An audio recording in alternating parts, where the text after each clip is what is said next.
Bueno, tras varias negociaciones, los partidos políticos han logrado un acuerdo y cambiar la fecha del plebiscito de abril a octubre. Las primarias municipales serán en noviembre y así se va cambiando todo el calendario electoral en Chile. El gobierno valoró esto como una decisión correcta. Queremos hablar de esto, queremos hablar de lo que está pasando con la crisis del coronavirus que está impactando amplios sentidos la vida de todos. El senador Juan Antonio Coloma nos acompaña a esta hora desde el Congreso. ¿Cómo está, senador? Muy buen día. Muy buenos días. Efectivamente estamos acá en una situación medio extraña porque el Congreso está virtualmente cerrado, pero hay reuniones de emergencia. En el caso nuestro nos reunimos un poco minutos más en la Comisión de Hacienda con el ministro de Hacienda, Ignacio Briones, para ver todo el paquete económico, que es muy importante. Podemos hablar de eso, pero que tiene temas que son directos, otros que pasan por contraría y otros que son leyes. Justamente el tema legal es el que vamos a ver en la Comisión de Hacienda.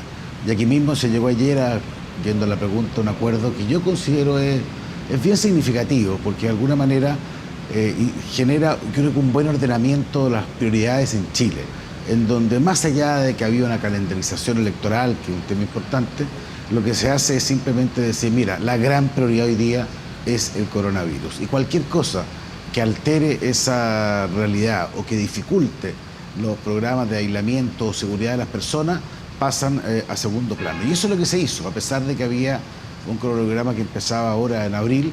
Era absurdo, no era razonable mantener ese esquema en circunstancias que las elecciones por naturaleza generan aglomeraciones y obviamente la seguridad de las personas era la primera y única prioridad. Y eso se consultó mucho a los médicos, al Ministerio de Salud, al Colegio Médico respecto a qué es lo que se preveía como razonable y pues se va a definir, se cambia el 25 de octubre, las primeras elecciones, las otras serán en abril del próximo año y una serie de primarias y de segunda vuelta. Ahora, esto es la medida que sea posible. En desarrollo. Bien claro entre todos los que estuvimos. Sí. En desarrollo. Porque si el día de mañana no están dadas las condiciones, lo veremos, pero por lo menos aquí hay un itinerario que está acordado. Sí, yo no sé qué más se puede analizar de todo esto, porque la verdad es que es bien transversal, y hubiera sido bien llamativo que no fuera así, porque acá hay un tema de prioridades y de emergencia que no sé si se puede discutir a estas alturas del partido. Vamos al tema económico, senador Coloma, usted lo decía, un paquete fiscal que ha sido valorado por amplios sectores, por su envergadura, muy en línea con lo que está pasando.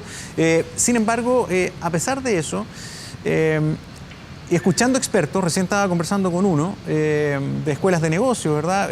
Dicen, a ver, esto es demasiado grande, es demasiado grande. El propio ministro Briones dice, vamos a intentar contener, porque van a haber muchos que no van a lograr sobrevivir a esta crisis. Y está circulando ahora el fantasma de que esto podría venir asociado con una crisis financiera, porque el impacto es tan profundo e indeterminado aún que la situación es bien compleja. No, estamos en una situación que es la más dramática de la historia. O sea, esto no nos había pasado, no sé, algunos dicen que es comparable con la crisis del 29, que ni uno de nosotros estuvo y uno la lee en los libros. Y obviamente y en el caso de Chile estamos ante un doble efecto. Tuvimos un tema social y político, el estallido social y político que obviamente generó un primer colapso a la economía que hizo que muchos de los recursos que estaban cuidados para emergencia o guardados para emergencia tuvieran que invertirse en ese momento. ¿Y quién lo diría? Pocos meses después viene un segundo crash económico de tremenda magnitud y respecto del cual yo encuentro súper valioso que el gobierno haya buscado fórmulas increíbles de 11.500 millones de dólares más o menos para ir a paliar dentro de lo que se puede, porque los gobiernos no son mágicos. Esto es un tema que trasciende a todos los países, a lo menos un paquete que cuide tres cosas centrales. Primero, muy relevante, el empleo de las personas lo máximo posible. Y ahí se va a hacer algo bien innovador, que el subsidio de cesantía se va a aplicar no solamente respecto del cesante que puede quedar en una empresa, sino que se puede aplicar respecto de alguien que trabajando en una empresa, esa empresa paraliza total o parcialmente, pero se le paga el subsidio a la persona, lo que no significa que se termine el contrato. Y de esa manera, cuando vuelva un periodo de normalidad, vuelve a pagar la empresa lo que le corresponde. Eso es completamente innovador e ingenioso. No se aplica en otras partes, creo que es súper potente. Pero junto al cuidado de la empresa también ayudar al pequeño empresario, o sea, postergar el pago del IVA, es muy significativo. Postergar los PPM, postergar los impuestos del pago a la renta, son medidas que fiscalmente generan un tremendo problema, pero que dado la magnitud de lo que estamos viendo, parece importante. Y tercero, hay ayudas a la vena también para la liquidez.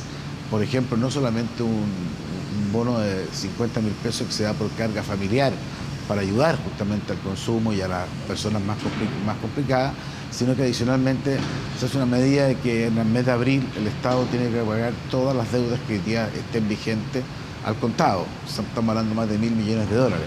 Entonces, aquí lo que se trata es hacer una mezcla que probablemente lo más difícil que le ha tocado a un gobierno. Yo creo que no hay recuerdo de algo más complejo, pero por lo menos se está tratando de generar en cada uno de los sectores algún alivio que nos permita ¿qué? Que nos permita enfrentar un drama que nos ha hecho perder el punto de vista bursátil, 60.000 millones de dólares a Chile, que a todo el mundo lo tiene hoy día en ascuas, porque somos un mundo mucho más interdependiente. Pero por lo menos yo me alegro que Chile, tal como en materia de salud, acabo de leer un informe de la OMS, que Chile es el país que ha tomado más anticipadamente medidas importantes para enfrentar la pandemia. También en materia económica hay acuerdo de que Chile ha tomado medidas muy, muy significativas. Senador, para que en la medida de lo posible podamos salir adelante. Sí, respecto a eso, es cierto, afortunadamente acá en Chile, si bien tenemos hartos casos que se han testeado, y afortunadamente hasta ahora, y ojalá así se mantenga, no tenemos víctimas fatales. Distinto es en Argentina, distinto es en Perú, que han tomado medidas bastante masivas. Argentina, en un hecho histórico, ha comenzado una cuarentena total. Y acá no son pocos los que insisten, por ejemplo, Colegio Médico y, por ejemplo, del mundo político, gente de su sector, como Andrés Alamán, insisten en que es necesario ir a esas medidas que pueden sonar como exageradas para evitar llegar a realidades tan tremendas como las europeas. ¿Qué piensa usted al respecto? ¿Qué reflexiona en las últimas horas con lo que vemos en Argentina, por ejemplo? A ver, esto es una noticia, como dice siempre uno en desarrollo, y tú lo dices muy bien. A ver, primero, algo importante que se sepa. En Chile, ¿por qué aparecen hartos casos? Porque Chile es el país que lejos hace más test dentro de Latinoamérica. Eso hace, claro, que hay una cosa mucho más transparente. En otros países hay mucho menos mediciones. Probablemente si midieran masivamente podrían haber más casos que en Chile. Eso es primera reflexión. Segundo, yo aquí trataría de hacerle caso a la autoridad. Nosotros tenemos autoridades que tienen que medir los efectos. A mí me decía ayer un epidemiólogo, me cuesta mucho la palabra decirlo, los que están a cargo de la epidemia, los expertos, que muchas veces las cuarentenas cumplen un periodo determinado y tampoco es eficiente estar, cuando uno declara una cuarentena sin tener todos los antecedentes, uno tiene que medir qué va a acudir cuánto, 1 semana, 2 semanas, 3 semanas, 4 semanas, 5, 6, ahí es donde empieza a cuidarse los elementos de en qué medida es eficiente, en qué medida realmente se respeta. Ya hay regiones o lugares que, por ejemplo, hoy día no tienen epidemia. Ahí parece muy razonable lo que está haciendo hoy día el gobierno de generar un cierto aislamiento para que no puedan contaminarse. Hay otras que hay que tener mucho cuidado respecto a la entrada y salida, pero Chile, y eso lo averigué ayer, tiene situaciones muy distintas internamente. Lo que puede ser bueno para uno no puede ser bueno para otro. ¿Por qué? Porque hay un minuto que puede ser clave la cuarentena, total, pero también esa cuarentena, según dicen todos los expertos, no suele o es muy difícil hacerla cumplir por 3 meses. Sería inviable para usted, probablemente para una sociedad. Entonces, aquí yo haría un especial cuidado de que la autoridad pública le entreguemos la confianza y hacerle caso a las medidas una vez que éstas se determinen. Yo creo que probablemente va a venir. En muchas partes ha venido. Lo Senador, importante es que venga en el momento adecuado. Sí, de acuerdo. Hay que ir siguiendo los pasos que va determinando la autoridad de acuerdo a los criterios técnicos y las asesorías que están tomando, pero todos nos equivocamos y eso es un tema humano, ¿no? Por lo tanto, la autoridad también se puede equivocar. Entonces, la gran pregunta que se hacen muchos es, bueno, ¿no debería estar por sobre toda consideración una máxima aparentemente en lo que es la salud, que prevenir es mejor que curar? Y no son pocos los que insisten en que a lo mejor, claro, hay medidas que pueden resultar exageradas, pero ¿no valdrá la pena tal vez a estas alturas ser exagerado? No, yo no tengo ningún problema cuando la exageración es razonable. Yo no estoy colocando ninguna lógica económica de por medio. Estoy hablando simplemente de la capacidad de cumplir medidas. Yo he estado leyendo hartos artículos que, bueno, todos estamos leyendo. Yo creo que ustedes como periodistas deben haber leído cualquier cantidad de cosas. He leído experiencias en otras partes de que las medidas de cuarentena también tienen las personas, no en Chile, estoy hablando en el mundo, tienden cuando pasa demasiado tiempo a dejar de cumplirla. Entonces hay que tratar de adecuarla. Estoy pensando nada más que lo de salud. Para mí todo lo otro se lo dejo de lado, porque yo coincido con usted. Entonces yo no tengo ningún problema en ser exagerado. Creo que a veces es necesario ser exagerado. Prefiero que me acusen de exagerado a que me acusen de no haber previsto o de haber ser tardío. Y creo que afortunadamente el gobierno actuó en forma muy adelantada. Lo que pasa es que tenemos que medir los efectos en el tiempo, porque olvídese el tema económico, pero usted le dice a todos los ciudadanos de un país que están, claro, una semana todos aguantamos, 2 semanas, un mes más difícil. Hay otros países, yo he visto el caso de Singapur, que ha sido más eficiente, pero para que usted sepa ahí, en Singapur, por la casa de cada infectado, hay un militar en la puerta para que no entre y no salga nadie. O sea, también son culturas, son formas, sí, que no sé si estamos exactamente en condiciones de hacerlo. Entonces, yo lo que le digo, ¿nos podemos equivocar? Sí, pero tratemos por lo menos de que sean las autoridades las que llevan años de experiencia. Yo conozco a alguna de esta gente, llevan 40 años preparándose para la epidemia. Bueno, si ellos de alguna manera tienen previsto, dentro de lo posible, porque nadie puede calcular algo que es nuevo, todos los efectos laterales que pueda tener, pero por lo menos hagamos confianza y vamos haciéndole caso, que a veces hay que ser muy humilde porque hay cosas que a uno le gustaría hacer y que no se van a poder hacer, y vamos a tener una sociedad medio enclaustrada. Tratemos de que eso sea eficiente, que no sea como Pedrito, el cuento Pedrito y el Lobo, que ahora viene, y ya cuando venga la necesidad de actuar con la máxima rigurosidad, ya no se va a creer que eso es lo adecuado. Entonces yo ahí haría una lógica de fe, sin escatimar ningún esfuerzo, sin ningún temor a sentirse exagerado, que sea de alguna manera eficiente, que sea útil. Eso es lo que yo estoy tratando de explicar, porque yo he visto iniciativas múltiples, para que le diga la cantidad de cosas que la gente plantea, algunas súper razonables. Yo lo primero que hago es llamar al ministerio para decirlo que consideren esto. Algunas creo que ha sido bien oída, otras, claro, que nacen un poquito del ánimo o de la desesperación. Aquí tenemos que cuidar también las relaciones entre sociedades. Creo que aquí hay un tema de salud mental, claro, que hay que cuidar de una forma muy distinta. Senador, tenemos que entre todos saber lo que significa. Sí. Yo encuentro que tiene varios puntos y también los ha tenido la autoridad que en este caso coordina, que es el ministro de Salud, cuando dice, oiga, acá hay muchas propuestas, hay mucha idea, escuchamos, hay algunas que tienen sustento, otras que no, en fin, y eso pasa en todas partes. Pero lo que se ha venido repitiendo y que explica la rigurosidad o fortalecimiento de algunas medidas es que están pasando cosas en todos los países independientes de sus culturas, en que el ser humano actúa de manera muy porfiada bajo este tipo de situaciones. Y el tema es que una porfía te gatilla que 50 se contagien. Y el efecto multiplicador es feroz. Entonces, cuando uno ve que, por ejemplo, todavía hay gente que insiste en ir a hacer CrossFit en grupo en una plaza, o hay gente que insiste en preguntar si puede ir a tal lugar a hacer deporte, o, por ejemplo, una persona ni más ni menos que estaba con cuarentena porque era sospechoso de COVID y choca esta madrugada, más encima bajo los efectos del alcohol, uno dice, bueno, ¿no serán razonables los argentinos a lo mejor en estar extremando los controles para parar esto? No sé, a mí me parece fundamental extremar los controles. Y creo que eso es lo que tenemos que avanzar cuando hay una norma de la autoridad. Pero lo primero que tenemos que hacer, y creo que Chile lo ha hecho mejor que otros países, es primero medir. Eso no hay ningún país de Latinoamérica que mida como Chile. Y eso, más allá de este gobierno, es que hay una cultura de salud muy importante que cuidar. Segundo, testear eficientemente y en forma transparente. Yo he preguntado mucho si alguien tiene alguna duda no, todo ha sido transparente. Tercero, ser transversal. Aquí se está actuando con muchos elementos, con muchas ideas de todos los sectores y más allá de que venga de un lado a otro. Y cuarto, tener criterio de que cuando hay una orden de la autoridad, esta se cumpla. Se cumpla, y por eso la autoridad tiene que medir que también las medidas, cuando se plantean, sean exigibles. Usted me plantea un par de casos que a mí me da una rabia de quiere que le diga, porque es una persona que tiene coronavirus, digamos, que anda como Pedro por su casa, o que como es de exceso, obviamente tiene una sanción ejemplar, porque de lo contrario aquí tenemos una mala señal.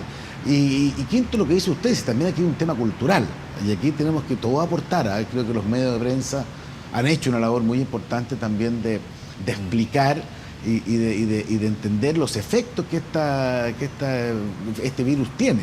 Ahora, ¿vamos a ganar la pelea? Sí, va a tener costos tremendos. Yo creo que va a haber un antes y un después. Un antes y un después económico. Obviamente aquí lamentablemente va a haber, digamos, dramas económicos, familiares, de cesantía importante. Yo creo que el gobierno ha hecho mucho por minimizarlo, pero van a haber dramas sociales, van a haber dramas, pero también cambios culturales, van a haber cambios de relacionarnos al interior del mundo, hay cambios en la higiene, que yo creo que van a ser permanentes. Vamos a sentirnos quizás también más humildes. Quizás el mundo de alguna manera va a sentir que no somos dueños de la naturaleza, o que da lo mismo hacer cualquier cosa. Creo que también hay un cambio en las mentes, que ojalá se oriente hacia esa humildad que a veces falta tanto en Chile. Va a haber un cambio en la capacidad de ayudarse mutuamente, de controlarse mutuamente. O sea, estas cosas van a tener son esos momentos que quizás nuestros hijos o nietos lo van a estudiar como nosotros estudiamos las guerras mundiales, o como nosotros estudiamos la caída o el crash del año 29 en Nueva York, que uno lo lee en los libros. Bueno, ¿Senador? esto que está viviendo hoy día se va a leer en los libros. Tratemos de escribir una buena historia, sí, sí. Y tratemos de dar ejemplo de que entre todos pudimos minimizar algo que a otros países lo devastó. Sí, me quiero colgar del punto que pone sobre la mesa, me parece súper importante. Creo que también ha sido parte de una reflexión personal y la he escuchado mucho, de cómo vamos a cambiar después de esto, que probablemente vamos a cambiar mucho. Y a propósito de escribir ese libro y a propósito de escribir nuevas cosas, está tal vez, si se dice así, en el plebiscito, cuando se haga, por ahora modificado para octubre, la posibilidad de escribir una constitución o reformarla si es la otra alternativa.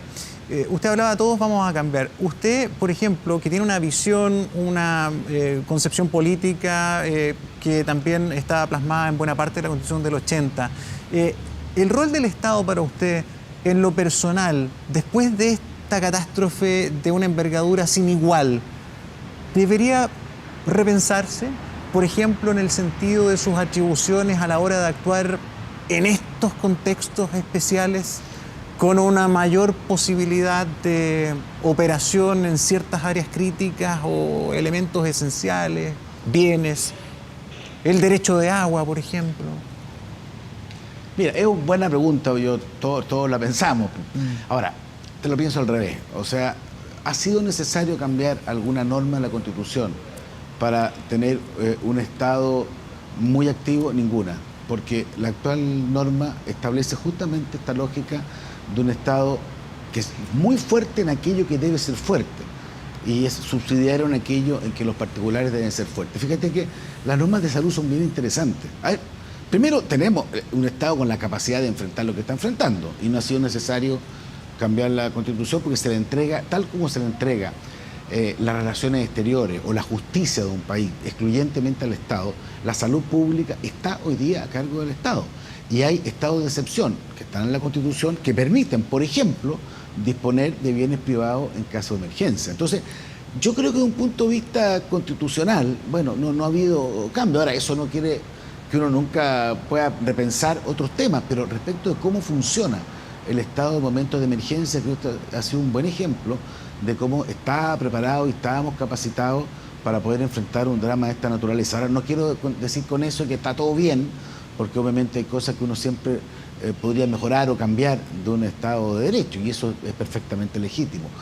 Pero, para ser franco, me gustaría argumentar por qué creo que las normas actuales perfectibles es mejor que hacer algo completamente distinto. Pero como estoy tan imbuido en el tema de no tratar de involucrarme en temas más políticos, porque de verdad hoy día hay muchos ciudadanos que esperan del Congreso que resolvamos los problemas de hoy día, como ayer lo hicimos en materia de calendario electoral, y ahora en pocos minutos más lo vamos a hacer, y estamos escuchando ideas de cómo darle fuerza a este paquete económico inédito que ha hecho el Sí. gobierno justamente ir en ayuda de personas que hoy día lo van a pasar muy mal. Así que cuando quieras discutimos, porque son temas No, que me no, no, apasionan. ¿sabe pero qué? hoy día creo que también Yo coincido, perdón, tengo que dar yo el coincido, pero ejemplo ¿sabe qué? en términos de decir. En este caso creo que es un tema pertinente como de hablar, o sea, es un Está tema bien. que estamos viendo en la No, práctica, está bien. Por eso- pero vamos a un tema más práctico que tiene que ver No, pero por con eso la le- gente por que eso usted le digo, representa. Usted representa a la gente del Maule.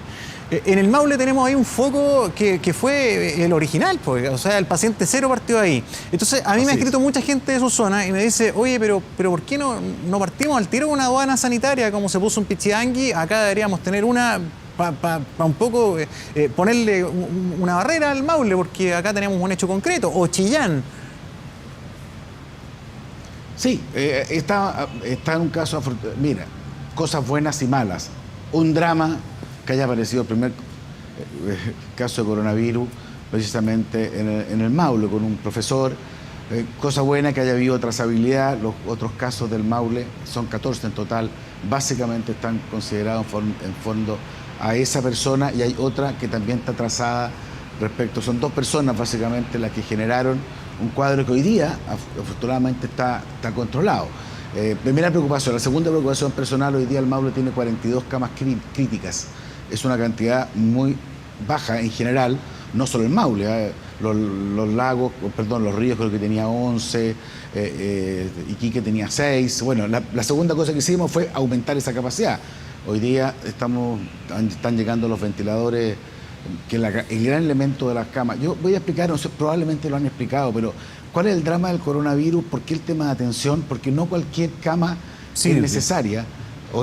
Para eso necesita que tener ventilador mecánico. Claro. Y esa es la que hoy día estamos duplicando en el Maule y en Chile, ya que hay una inversión tremenda, la capacidad que no ha sido necesario hasta ahora, afortunadamente, pero de estar preparado ante cualquier emergencia. Así que, y ya había un control súper preciso, permanentemente, todos los entornos ha habido capacidad de hacer medición. Si fuera necesario, si se pierde la trazabilidad, si ahí aparecen otros focos, pierda cuidado que en el acto, sea en el Maule, sea en cualquier parte de Chile, se van a decretar las medidas adicionales para tener la máxima seguridad. Pero aquí, mire, para esto yo creo que no había nadie preparado, bueno, en el mundo, porque si no, no estaríamos en Italia con más casos que en China, y Italia tiene una cultura milenaria, digamos, nadie está preparado.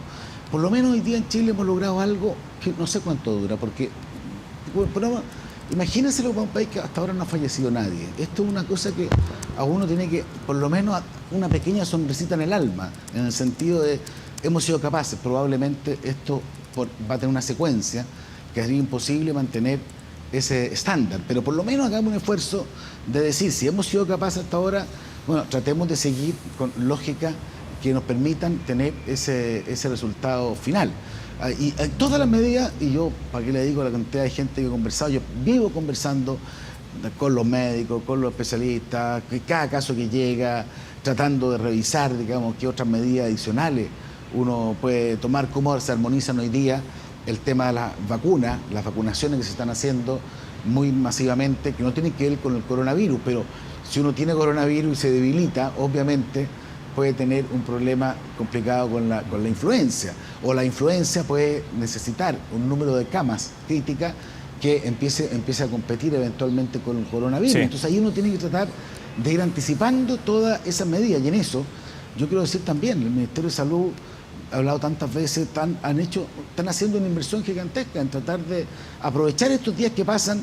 No se están perdiendo, están llegando los ventiladores mecánicos para casi duplicar la capacidad de camas críticas que tiene Chile. Eso es un tiempo que se está aprovechando, se están consultando todos los expertos internacionales para aprovechar casos de otras partes que lamentablemente están mucho más complicadas, para ver cuáles son las medidas más urgentes que uno puede tomar para tratar de evitar los efectos. Y claro, probablemente, usted lo dijo al principio y lo dijo con razón, somos humanos, probablemente va a haber equivocación, pero tratemos de darnos ánimo mutuamente, en que hemos sido capaces hasta ahora, estamos en la tercera semana, hasta ahora hemos salido con un gran dolor en el alma, pero todavía Sí. sin impacto de lamentar. Puede que eso dure poco, no tengo idea, pero por lo menos tratemos de decir, démosle esta confianza para por lo menos minimizar los efectos, y hagámosle caso a la OMS, que acaba de decir, yo voy a, si se quiere se lo mando, valorando la anticipación con que Chile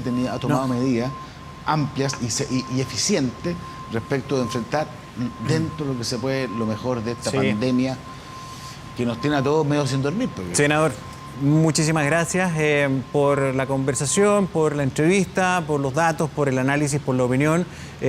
Yo estoy súper siguiendo también todo lo que dice la OMS, por cierto, y también comparto en que, por cierto, que hay muchas cosas que se hacen bien en el país. La campaña de influenza ha sido una gran cosa. Este país tiene una cultura sanitaria, ha tenido un gran comportamiento y un compromiso ciudadano también de ir y de concurrir, de protegerse, de cuidarse. Así que todas esas cosas buenas, por cierto, que hay que destacarlas, pero también tenemos la pega de hacer las preguntas y de representar esa preocupación e inquietud que es general y que afecta a todos en el país, a todas nuestras familias. Todos estamos en la misma, así que gracias por la entrevista. Le encuentro toda la razón y lo felicito porque son las preguntas que todos nos hacemos. Ahora, no todas las respuestas están. Eso en todo el mundo. Lo hago la en todo el mundo, y eso uno trata de colaborar, pero obviamente estamos escuchando. Gracias, senadora. Bueno, gracias. Hasta luego. Chao.